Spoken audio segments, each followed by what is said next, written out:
ఉమ్మడి పశ్చిమ గోదావరి జిల్లాలో మంత్రి నాదెండ్ల మనోహర్ పర్యటించారు. ఈ సందర్భంగా తాడేపల్లిగూడెం నియోజకవర్గం పెద్ద తాడేపల్లిగూడెంలో వివిధ కారణాలతో మరణించిన జన సైనికులు సత్యేంద్ర, టీడీపీ నేత చంద్రశేఖర్, టీడీపీ కార్యకర్త కార్తీక్ కుటుంబాలను పరామర్శించారు. మృతుల కుటుంబాలకు ఎమ్మెల్యే బొలిశెట్టి శ్రీనివాస్ తన సొంత డబ్బులు 6 లక్షల రూపాయల ఆర్థిక సాయం అందించారు.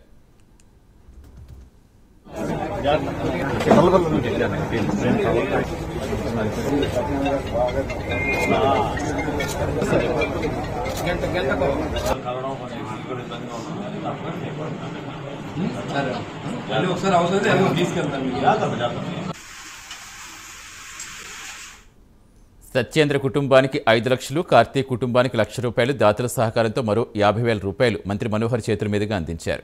జనసేన పార్టీ కోసం అహర్నిశలు కృషి చేసి ప్రాణాలు కోల్పోయిన వారి కుటుంబాలకు పార్టీ ఎప్పుడూ అండగా ఉంటుందని మంత్రి తెలిపారు. ఎమ్మెల్యే శ్రీనివాస్ 6 లక్షల రూపాయలు ఆర్థికంగా సహాయం చేయడం గర్వకారణమన్నారు.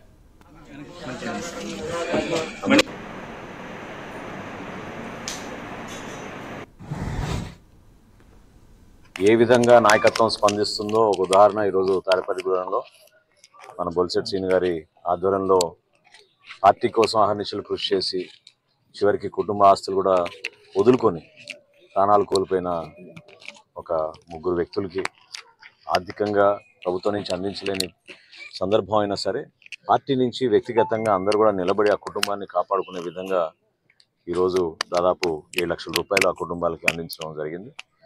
ఈ విధంగా మనందరం గమనించాల్సింది ఏంటంటే ప్రజలు కోరుకునే విధంగా మేము పనిచేస్తున్నప్పుడు సమాజం కోసం, సమాజంలో నిలబడ్డ ప్రతి సామాజిక కార్యకర్త కోసం ఎప్పుడు కూడా దేశం నిలబడదు. అందరూ స్పందించి ఒక మంచి ఆలోచనతోటి పాపం ఆ కుటుంబాన్ని చిన్న చిన్న పిల్లల వాళ్ళు చదివించుకోవాలి, వాళ్ళు కూడా ఒక భరోసా కల్పించాలి. రేపటి రోజున ప్రభుత్వం నుంచి వాళ్ళకి ఉద్యోగ అవకాశాలు దొరికినప్పుడు వాళ్ళకి ఉద్యోగాలు కూడా కల్పించాలనే ఉద్దేశంతో వాళ్ళకి ఆ భరోసా ఇవ్వడం జరిగింది. ప్రతి కుటుంబాన్ని ఈ విధంగా ఆదుకోవడం, వాళ్ళు పడుతున్న కష్టాలని గుర్తించి ఈ విధంగా ఆర్థికంగా వాళ్ళకి సపోర్ట్ చేయడం అనేది గొప్ప విషయం. బొలిశెట్టి శ్రీని గారిని, తెలుగుదేశం పార్టీ నాయకులు రవి గారిని, ఇక్కడ మనతో పాటు ఈరోజు సహకరించిన మా జిల్లా అధ్యక్షులు చిన్నబాబు గారికి, ఇతర పార్టీ నాయకులకి అందరికీ కూడా మనస్ఫూర్తిగా సందర్భంగా నేను ధన్యవాదాలు తెలుపుకున్నాను. పవన్ కళ్యాణ్ గారి సిద్ధాంతాలు ఇవే. జనసేన పార్టీ ఎప్పుడు కూడా కష్టకాలంలో ఒక వ్యక్తికి అండగా నిలబడదు. సేవా భావంతో వచ్చినప్పుడు